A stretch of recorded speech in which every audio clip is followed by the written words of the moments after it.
Hey everyone, welcome back. This is Chapter 4 for the IT Fundamentals Plus exam with CompTIA. Chapter 4 covers data storage and sharing. As always, I'm John. I'm happy to walk you through this as we get closer and closer to understanding each of the objectives and each of the concepts for IT Fundamentals FC0-U61 exam.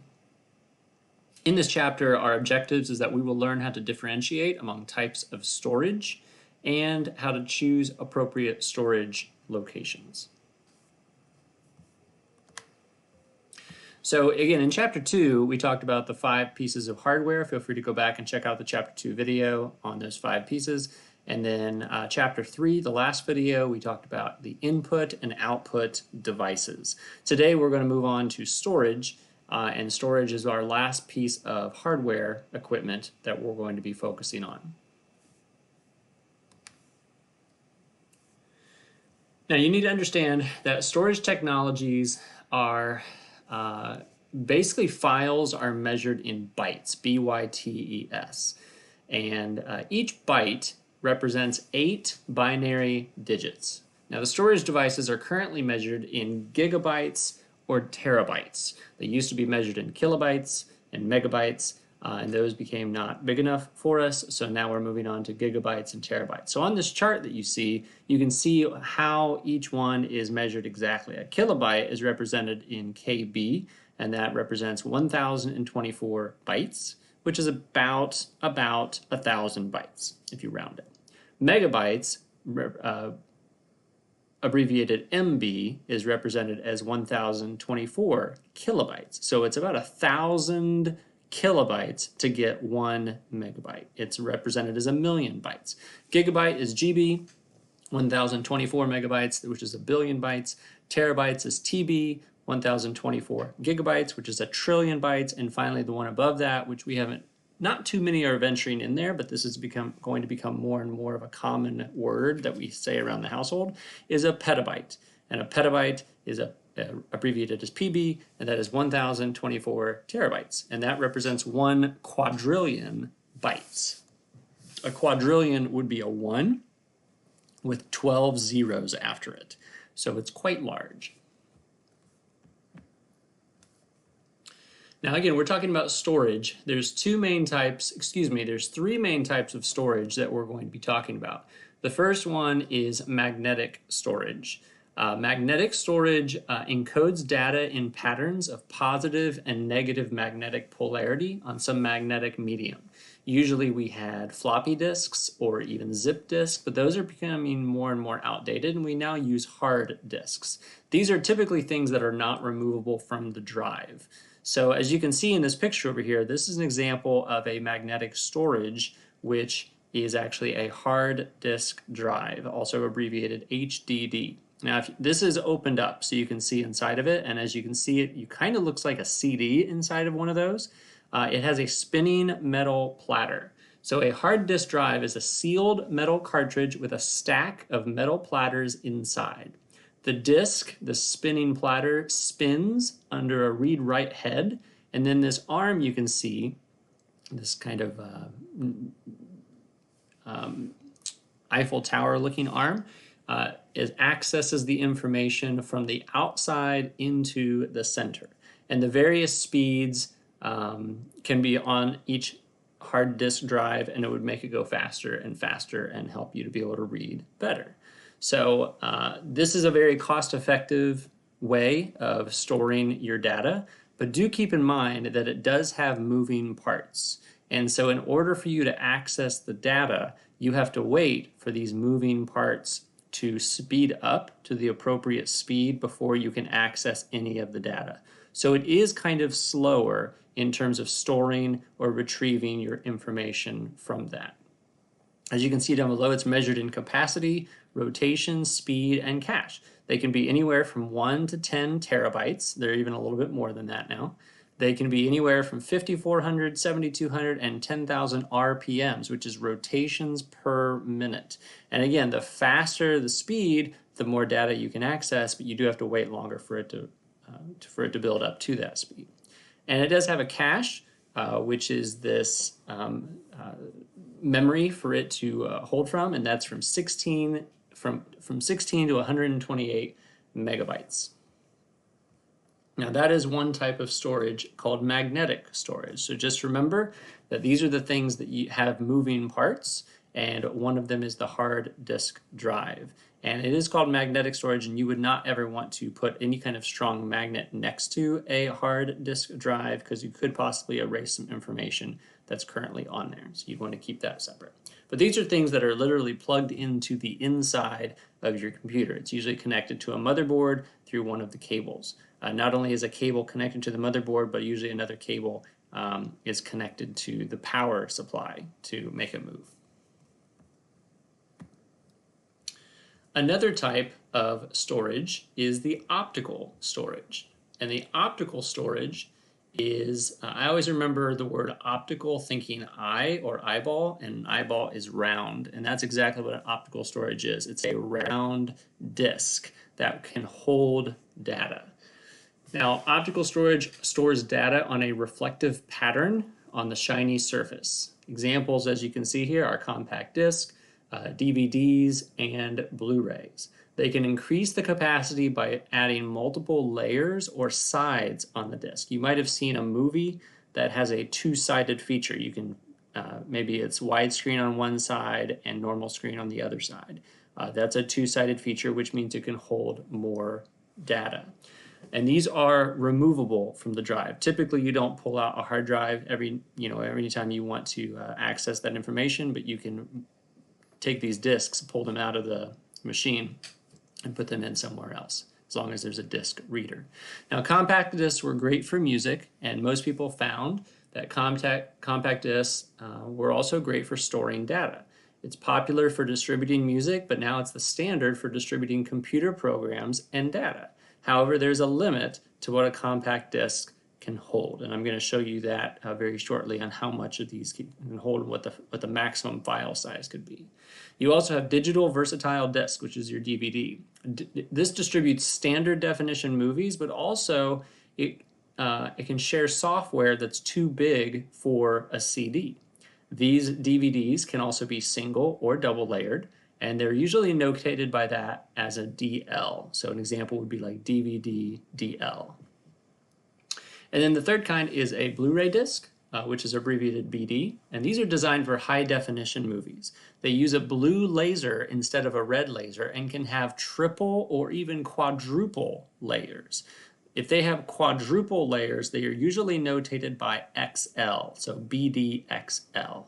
As I mentioned, they're either single-sided or double-sided, and on these things, you have some options of what you can do to them. DVDs, CDs, and Blu-rays can either be ROM, R, or RWRE, and I'm going to explain what each one of these are. If it's a CD-ROM, DVD-ROM, or Blu-ray ROM, ROM, that stands for read-only memory. These are discs that cannot be written on. You can only read from them.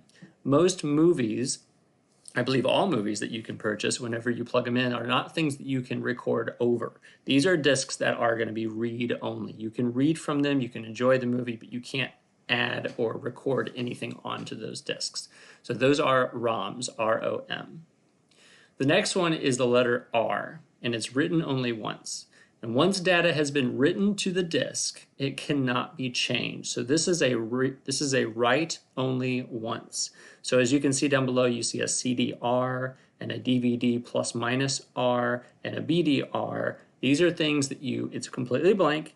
You add something to it, and then it's done. You set it in stone, you verify and you confirm it, and you lock it in, and then it's finished. You can't do anything else with it. So they are represented by the letter R, and it can either be a plus or a minus. It really depends on which way that the disk is rotating in your system, but really it doesn't matter. They're both just a read only. And then finally you have RW, or also RE. And RW and RE means rewritable. This has a different metal surface, and they can be written with one temperature and erased with another. So these can be rewritten over and over and over and over again. So the three main ones are ROM, read-only memory. You only read from it, you can't write to it. You have an R, which means you write to it once, but then it's set and it's done.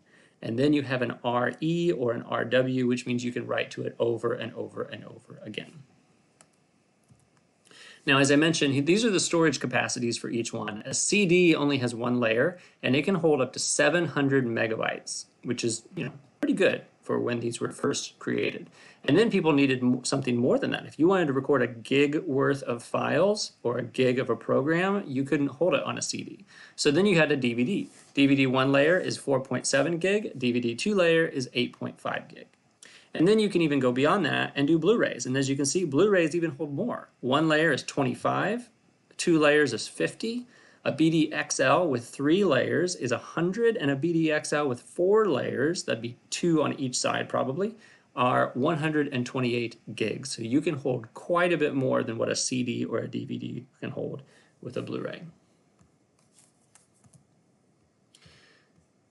The third type, so we've talked about magnetic storage, which is your hard disk drive, the one with displaying patterns. The second one is optical storage. I always remember the opticals mean a circle, so that's like a disk. And then you have the solid state storage. What a solid state storage does is it uses flash memory, and you can retain power when powered down. There are no moving parts on a solid state storage. These are more expensive, but they're usually lighter, faster, quieter, and even more efficient. It's a more efficient way to store your data. There's a lot of different variations. Most people have heard of a flash drive or a memory stick. That's an example of a solid state storage. You also have these things called SSDs, and that is a solid state drive. It is a hard drive made for your computer with flash memory, which means there's no moving parts. You can access your information quicker because you don't have to wait for it to speed up to a certain rotation per minute. It's just automatically available and you can get it right away. They also have flash cards, memory cards that you use in digital cameras and camcorders and more. Again, no moving parts. So all of these things are considered solid state storage. So again, one more time recap, there is magnetic storage, which is your HDD. It has the spinning platters inside. You have your optical storage, which are all the different disks, Blu-ray, CD, and DVD. And then you have your solid state storage, and these are no moving parts, and these are also removable. Magnetic storage, typically you leave in the system. The other ones you can pull out. Now with these storage, you have to have storage locations. When you create a file and when you want to save it somewhere, where do you want to save it? There are, again, 3 options. You can save it locally, you can save it on a network, and you can save it online. And we're going to talk about each one of these in detail. Now, when I say local storage can either be internal or external. It can be a hard drive inside of your computer, or it can be a hard drive outside of your computer, but connected to your computer. They have to be plugged into that device. Usually internal devices are attached to the computer and they would share the power supply. Most internal hard drives use 2 separate SATA connectors, also called SATA. We talked about in the last chapter the eSATA cables. Those are for external hard drives. An internal hard drive would use a SATA cable. Older drives usually used ribbon cables for data and Molex connectors for power, but those are kind of moved on. Those were called PATA drives, and now we use SATA drives to help with that. So local storage, again, is something connected directly into your computer, whether it's internally or externally. Now for external storage, and we mentioned this before, but these are drives that connect using an external port. Some may need additional power connection. We talked about a number of different ways you can do this. You can use eSATA, you can use FireWire, you can use Thunderbolt, you can also use USB. USB is probably the most general one that if you go out and buy an external hard drive, it's probably going to have you just plug in a type A connection into your computer. for a USB, but if you want something a little bit faster, you can also use Thunderbolt, especially if you have a Mac computer. This is a great way to do it. Typically, it's a higher price tag for that kind of external hard drive. And then the older ways that are not used as often anymore are the FireWire and the eSATA cables. Another place that you can store things is on the network. Now this means you would have to be connected to your network, either wirelessly or wired. These access ranges from a LAN in a home or office or a WAN from a different country. Remember, if you're plugged into your LAN, you're plugged into something locally, something within your building, something within your school or your house. Whereas if you're connected through a WAN, that means your LAN is connected to another LAN. And then you can do it through the internet and even do it off-site. And that's where a lot of other things come from. So with network storage, you have a couple of things that are important. File server, these are networked computers that serve other computers. Usually if you go into a big business or an office or school, they have a server room. These are a bunch of computers that are running 24/7, and that's where a lot of the stuff is stored locally within the network. Various kinds of servers can happen. We can have email, web servers, file servers, print servers, etc. They can have fast drives for storing files that many users can access at once. And they are protected by a RAID, which is a way to kind of back up the system to make sure nothing gets lost. You also have network attached storage, which is abbreviated as NAS. This is a simple standalone device containing a hard drive, file server, and network connection. It's typically designed for home use, but this network attached storage is exactly what you see over here on this picture, this D-Link box. You use a network appliance with built-in RAID, which again is a way to protect the information so nothing gets lost. And you can configure it using a web browser. But this is a great way to be able to share files in a smaller setting, such as a home or a small office. And then finally, we have shared network volumes. These are folders that are shared over a LAN to other users so that everybody can access the shared folder contents. But if the host computer is off, then no one can access the files. So it's folders shared over a LAN, but the host computer, the one that's taking care of all of this and usually storing all of this, has to be on for it to work.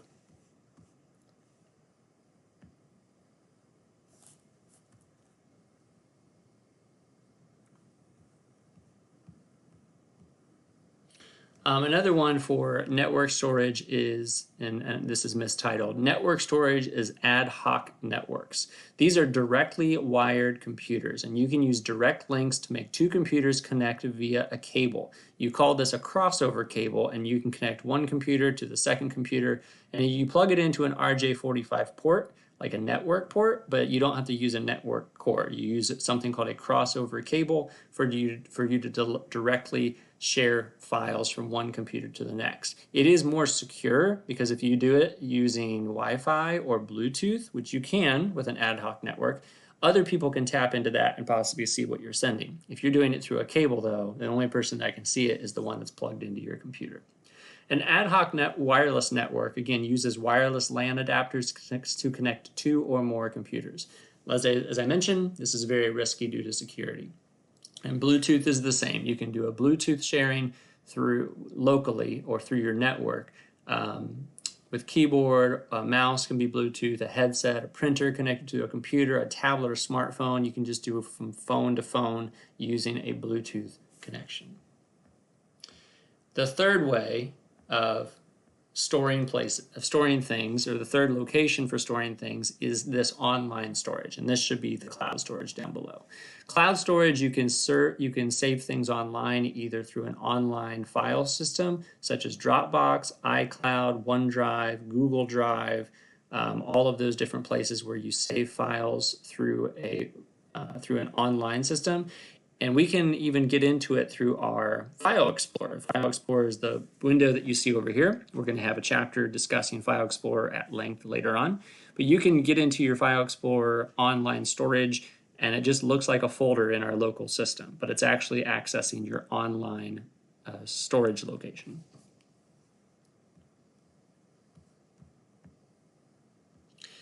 When you're doing online storage, there's a few protocols that you need to know. Protocols are typically the first few letters that come before a web address or before a location that you're typing into. We're all familiar with probably HTTP. There's a few other ones that are important as well. There's one called FTP, and FTP stands for File Transfer Protocol. It's the oldest type of online file sharing still active today. An online file server, it's where you can upload and download files. That's what used to rule the world back in the day, but then the problem was it wasn't very secure because anybody, as long as they had the website and know what to look for, they could get in and find all of your stuff that you uploaded to this website using FTP. So it's very risky because it's not secure. There are some secure versions of FTP, and they're called either SFTP, as you can see here, and there's also FTPS. Again, those are better, those are secure, but I still wouldn't trust them as much as the next thing. The next thing that we're going to talk about is HTTP. HTTP is, again, a good place to go for your website, but if you're doing any kind of banking or any kind of online confidential information that you're trying to type in, you want to make sure the website says HTTPS. The S stands for secure. If you're doing any kind of banking or any kind of confidential information, personal information that you're typing into fields in some sort of form, always make sure you go up and you look right here in the web address to make sure it says HTTPS. If it does not, I would not trust that website and I would go somewhere else to do what you need to do.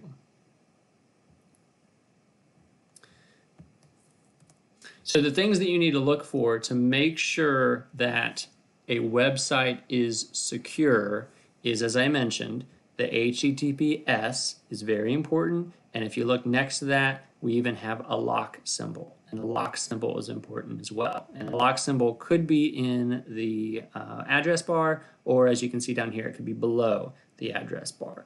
Both of those would work as well. It just depends on what kind of browser that you're using and what kind of computer that you have. So remember, the secure ones are FTPS, SFTP, and HTTPS. FTP is great, but again, I wouldn't trust it with any very important documents. If you want to share something, make sure it's through HTTPS. And then these different technologies do offer encrypted connections, so HTTPS is always the best. All right, that's it for chapter 4. It was a very short chapter compared to some of the other ones that we did. So before I forget, like I did last time, let's go through some review questions and see how well that you understood. Feel free to go back and review over the video if you need to review over some things before we take this. So these are chapter 4 review questions based on what we just talked about. So number 1, which storage unit of measurement refers to a quadrillion bits? A megabyte, B gigabyte, C petabyte, D terabyte. Feel free to pause the video if you need to think or even review, and then we can go through the answer shortly. The answer to number 1, which storage unit of measurement refers to a quadrillion bits? It is the biggest one that was mentioned in the chart, and that is C, petabyte. That is a quadrillion bits. Number 2, what kind of device stores data in patterns of magnetic polarity? A, DVD, B, CD, C, USB flash drive, D, HDD. Magnetic, remember, represents moving parts. So it's that platter that has to spin and the arm axis is kind of like a record player. And of these, the only one that's magnetic storage is HDD. Remember that DVD and CD are both an optical disc. USB flash drive is a solid state drive, and HDD is a magnetic storage. Number 3, which unit of measurement describes approximately 1 trillion bytes of storage? A, terabyte, B, gigabyte, C, megabyte, D, kilobyte. 1 trillion bytes represents a terabyte. Number 4, which of these is not an optical disc? A, DVD, B, SSD, C, BDR, D, CD-RW. Optical, again, I always think about an eye, and an eye is round, and a round is like a disc. And the only ones that is not a disc is DVD, Blu-ray, CD, those are all discs. So B, SSD is not an optical disc, it is a solid state drive, solid state storage. Number 5, how can a single DVD hold more than 4.7 gigabits of data? Choose all that apply. Anytime you see the directions that say choose all that apply, it's probably going to be more than one answer. So don't just find one and move on. You might have to choose more than one. A, multiple actuator arms. B, multiple sides. C, multiple layers. D, high density recording.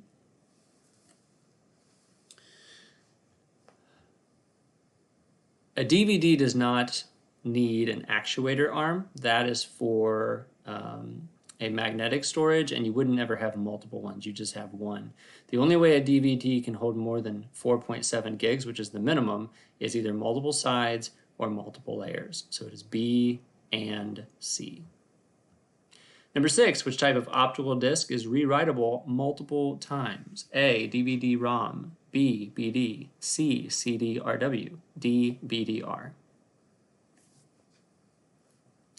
We talked about the the suffixes. Rewritable is not read-only memory. That's only where you can read it. R is where you only write once. So in order to rewrite it more than once, multiple times, we need CD-RW. So it is C. BD is just a regular Blu-ray. It doesn't say what you can do to it. So we don't trust that one. Number 7, what kind of drive reads compact flash storage? A, USB flash drive, B, card reader, C, HDD, D, SSID.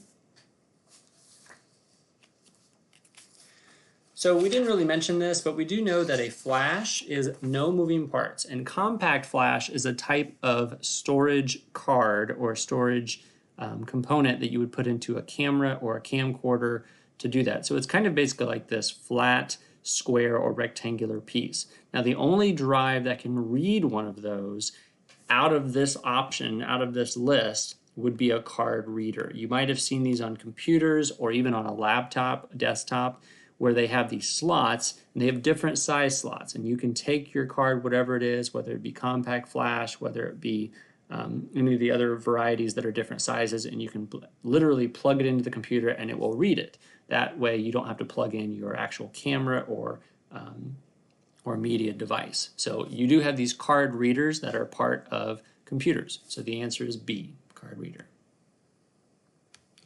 Number 8, which of these is not a benefit of SSD over HDD? A, quieter, B, uses less power, C, faster, D, less expensive.